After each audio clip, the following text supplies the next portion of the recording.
नमस्कार. आज आपण एका अशा व्यक्तिमत्वावर बोलणार आहोत ज्यांची कथा कधीच जुनी होत नाही, उलट काळानुसार मला वाटतं तिचे पैलू आणखीनच उजळत जातात. छत्रपती शिवाजी महाराज. चित्रपट, मालिका, पुस्तकं यांमधून त्यांची गोष्ट सतत नव्या रूपात आपल्यासमोर येत असते. हो, आणि आज आपल्याकडे नेमके हेच दाखवणारे काही स्रोत आहेत. आपण फक्त इतिहासावर नाही बोलणार, तर इतिहास कसा सांगितला जातोय यावर बोलणार आहोत. अच्छा. आपल्याकडे काही आगामी भव्य चित्रपटांची माहिती आहे. एका चित्रपटावरून जो वाद सुरू आहे त्यावरचा एक लेख आहे, आणि या सगळ्या गोंधळात इतिहासाकडे कसं पाहावं यावर प्रकाश टाकणारे काही ऐतिहासिक संदर्भही आहेत. मस्त. चला तर मग सुरुवात करूया. आपलं आजचं ध्येय अगदी स्पष्ट आहे, बरोबर?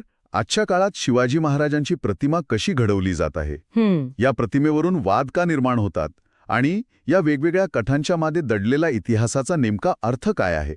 सुरुवातीलाच एक गोष्ट प्रकर्षाने जाणवते आहे. शिवाजी महाराजांवरच्या चित्रपटांची एक मोठी लाट येते असं दिसतंय. हो, नक्कीच. यातला पहिला आणि मला वाटतं सर्वात उत्सुकता वाढवणारा चित्रपट आहे बाल शिवाजी.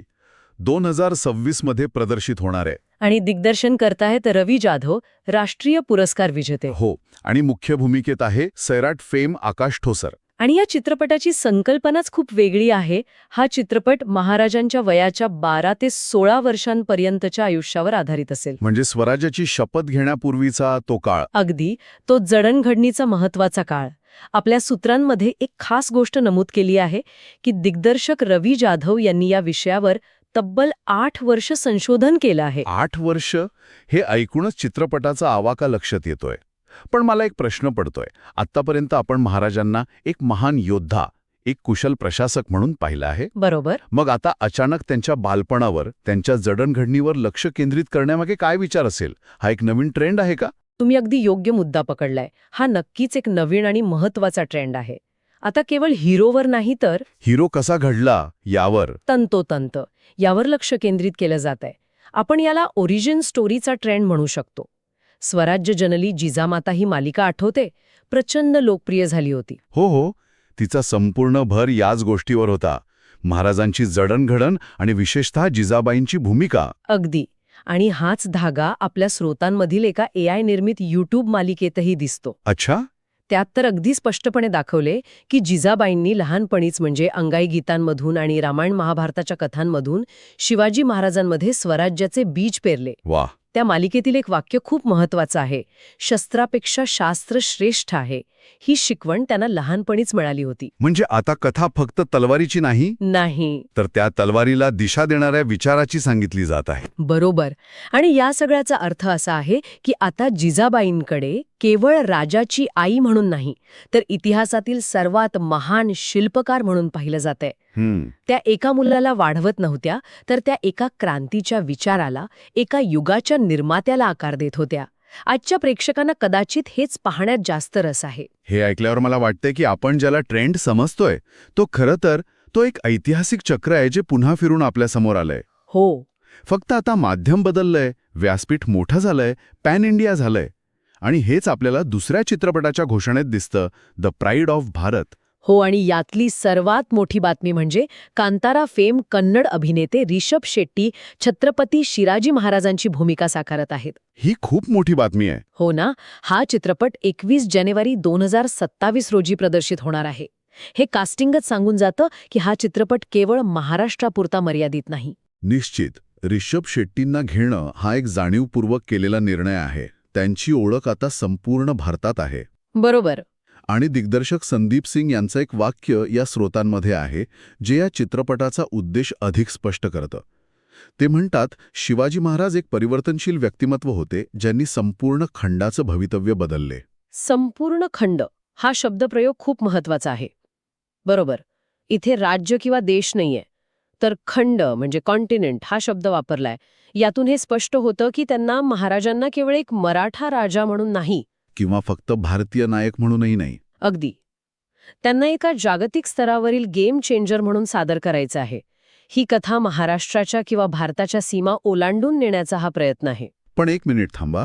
महाराजांना पॅन इंडिया नायक म्हणून सादर करण्याची ही कल्पना, ही खरंच नवीन आहे का, की आपण फक्त आत्ता या नावाने तिला ओळखतोय? हा खूप चांगला प्रश्न आहे. आणि याचं उत्तर आहे नाही. ही कल्पना अजिबात नवीन नाही. अच्छा. आपल्या स्रोतांमधली विकिपीडियाची माहिती सांगते की याची मुळं खूप खोलवर आहेत. अगदी 19व्या शतकात महात्मा ज्योतिराव फुले यांनी पहिल्यांदा शिवाजी महाराजांच्या प्रतिमेला एका विशिष्ट चौकटीतून बाहेर काढलं.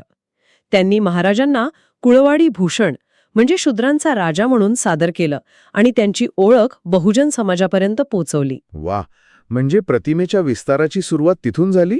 हो, आणि त्यानंतर 20व्या शतकाच्या सुरुवातीला बाळ गंगाधर टिळक त्यांनी शिवजयंती उत्सवाच्या माध्यमातून महाराजांच्या प्रतिमेला एका राष्ट्रवादी नायकाच्या रूपात राष्ट्रीय स्तरावर पोहोचवण्यात सिंहाचा वाटा उचलला. टिळकांनी त्यांना अत्याचाराचा विरोध करणारा, स्वातंत्र्याची प्रेरणा देणारा नायक म्हणून संपूर्ण भारतासमोर ठेवलं. म्हणजे आज रिषभ शेट्टी जे करत आहेत त्याची पायाभरणी 100 वर्षापूर्वीच फुले आणि टिळकांनी केली होती. अगदी. द प्राईड ऑफ भारत हा त्याच व्यापक दृष्टिकोनाचा एक आधुनिक सिनेमॅटिक आविष्कार आहे. हे कनेक्शन तर अविश्वसनीय आहे. मी या दोन गोष्टींचा संबंध कधीच जोडला नव्हता. म्हणजे आजच्या पॅन इंडिया चित्रपटाची मूळ कल्पना ती टिळकांच्या शिवजयंती उत्सवात आहे. हो, ही तर खूपच मोठी गोष्ट आहे. पण महाराजांची प्रतिमा जितकी मोठी होत जाते तितकीच तिच्यावरून होणारी ओढाताणही वाढत जाते, नाही का? बरोबर. आणि हीच ओढाताण आपल्याला खालीद का शिवाजी या चित्रपटाच्या वादात अगदी स्पष्टपणे दिसते. तुम्ही बरोबर त्या वादग्रस्त विषयाला हात घातलाय. जिथे शिवाजी महाराजांचं नाव येतं तिथे त्यांच्या प्रतिमेवर हक्क सांगण्याचा प्रयत्नही येतो आणि त्यातूनच वाद निर्माण होतात. आपल्या स्रोतांमधल्या 4 ऑगस्ट 2025च्या एका लेखानुसार हिंदू जनजागृती समितीने खालीद का शिवाजी नावाच्या एका चित्रपटावर बंदी घालण्याची मागणी केली आहे. त्यांचा मुख्य आरोप आहे की या चित्रपटात इतिहासाची मोडतोड करून खोटा प्रचार केला जातोय. आणि त्यांचे नेमके आक्षेप काय आहेत याचा तपशील दिलाय का? हो, दिला आहे. समितीच्या मते चित्रपटात असे काही दावे केले जात आहेत जे ऐतिहासिकदृष्ट्या चुकीचे आणि दिशाभूल करणारे आहेत. हो. उदाहरणार्थ, शिवाजी महाराजांच्या सैन्यात 35% मुस्लिम होते. अच्छा. त्यांचे 11 अंगरक्षक मुस्लिम होते आणि त्यांनी रायगडावर मसीद बांधली. समितीने या सर्व दाव्यांना खोटा आणि दिशाभूल करणारा प्रचार म्हटला आहे. इथे आपल्याला इतिहासाच्या 2 पूर्णपणे भिन्न व्याख्या त्या समोरासमोर उभ्या राहिलेल्या दिसतायत. हो. आणि हा वाद समजून घेण्यासाठी आपल्याला दोन्ही बाजूंचे युक्तिवाद कोणत्याही प्रकारचा पूर्वग्रह न ठेवता पाहावे लागतील. तर मग या दाव्यांमागचं ऐतिहासिक सत्य काय आहे? आपल्या श्रोत्यांनुसार महाराजांच्या सैन्यात मुस्लिम होते का? आपल्या स्रोतांमधील विकिपीडियाची माहिती यावर प्रकाश टाकते. त्यानुसार शिवाजी महाराजांनी आपल्या प्रशासनात आणि सैन्यात सर्व जाती धर्माच्या लोकांचा उपयोग केला होता, ज्यात मुस्लिम आणि युरोपियन लोकांचाही समावेश होता. त्यांचा एक अत्यंत महत्त्वाचा नौदल प्रमुख दर्या सारंग हा मुस्लिम होता. इब्राहिम खान आणि दौलत खान हे त्यांच्या तोफखान्याचे प्रमुख होते. म्हणजे हे सत्य आहे? हो. यावरून हे स्पष्ट दिसतं की त्यांच्या सैन्यात आणि प्रशासनात मुस्लिम महत्त्वाच्या पदांवर होते. हे ऐतिहासिक सत्य आहे. ठीक आहे. पण मग समितीचा युक्तिवाद याच्या अगदी विरुद्ध कसा असू शकतो? ते तर महाराजांच्याच एका पत्राचा हवाला देत आहेत. हो, आणि तो या वादाचा दुसरा आणि तितकाच महत्त्वाचा पैलू आहे. समितीच्या म्हणण्यानुसार महाराजांनी आपल्या सावत्र भावाला व्यंकोजी राजेंना लिहिलेल्या एका पत्रात म्हटलं होतं, सैन्यात तुर्क म्हणजे मुस्लिम ठेवल्यास विजय कसा मिळेल? या वाक्याच्या आधारावर समितीचा असा दावा आहे की महाराजांना धर्मनिरपेक्ष दाखवण्याचा प्रयत्न हा इतिहासाचा जाणीवपूर्वक केलेला विपर्यास आहे. त्यांच्या मते महाराजांची ओळख ही हिंदवी स्वराज्याचे संस्थापक म्हणूनच आहे आणि ती तशीच राहायला हवी. म्हणजे हे खूपच गुंतागुंतीचं आहे. एका बाजूला सर्वसमावेशक राजाची प्रतिमा आहे जी ऐतिहासिक पुराव्यांवर आधारित आहे. बरोबर. आणि दुसऱ्या बाजूला हिंदवी स्वराज्याच्या संस्थापकाची प्रतिमा आहे जी महाराजांच्याच पत्रावर आधारित आहे. माझा एक प्रश्न आहे, हे दोन्ही दावे एकमेकांना पूर्णपणे छेद देतात का? की हिंदवी स्वराज्य या संकल्पनेचा अर्थ आपण आज जो लावतो तो तेव्हा वेगळा होता? तुम्ही या वादाच्या अगदी मुळाशी हात घातला आहे. खरा संघर्ष इथेच आहे. हिंदवी स्वराज्य म्हणजे काय? बरोबर. त्याचा अर्थ केवळ हिंदूंचे राज्य असा होता का? की परकीय आक्रमकांपासून मुक्त इथल्या लोकांचे राज्य असा होता? इतिहासकार यावर एकमत नाहीत. अच्छा. त्यामुळेच दोन्ही बाजू आपापल्या सोयीनुसार पुरावे सादर करतात. एक गट महाराजांच्या कृतीवर म्हणजे मुस्लिमांना सैन्यात घेण्यावर भर देतो, तर दुसरा गट त्यांच्या शब्दांवर म्हणजे पत्रातील उल्लेखावर भर देतो. आणि इथेच इतिहासावरील हक्काची लढाई सुरू होते. इतिहासावरील हक्काची लढाई ही संकल्पनाच खूप काही सांगून जाते. हे वेगवेगळे दृष्टिकोन येतात तरी कुठून आणि याचा निकाल कसा लावायचा? याचं उत्तर आपल्याला इतिहासाचार्य जदुनाथ सरकार यांच्या कामात मिळतं. आपल्या स्रोतांमध्ये त्यांच्या शिवाजी अँड हिज टाइम्स या पुस्तकाचा उल्लेख आहे. कल्पना करा, सुमारे 100 वर्षांपूर्वीच या माणसाने या समस्येचं निदान केलं होतं. त्यांनी असं काय सांगितलं होतं? सरकार यांचं काम खूप क्रांतिकारक होतं. त्यांनी त्या काळात उपलब्ध असलेल्या मराठी बखरींवर जास्त विसंबून राहण्यास नकार दिला. बखरी म्हणजे? हो, बखरी म्हणजे काय हे आपण समजून घेतलं पाहिजे. बखरी म्हणजे शिवाजी महाराजांच्या मृत्यूनंतर बऱ्याच वर्षांनी लिहिलेल्या गौरवगाथा किंवा इतिहासाच्या नोंदी. यात अनेकदा अतिशयोक्ती, दंतकथा आणि लेखकाची स्वतःची मतं मिसळलेली असतात. अच्छा, म्हणजे त्या वस्तुनिष्ठ ऐतिहासिक नोंदी नव्हत्या. बरोबर. म्हणून जदुनाथ सरकार यांनी खोट्या दंतकथा आणि शिवाजीबद्दलच्या मिथकांना छेद देण्यासाठी समकालीन म्हणजे शिवाजी महाराजांच्या काळात लिहिलेल्या पुराव्यांवर आधारित चिकित्सक अभ्यासाची गरज व्यक्त केली.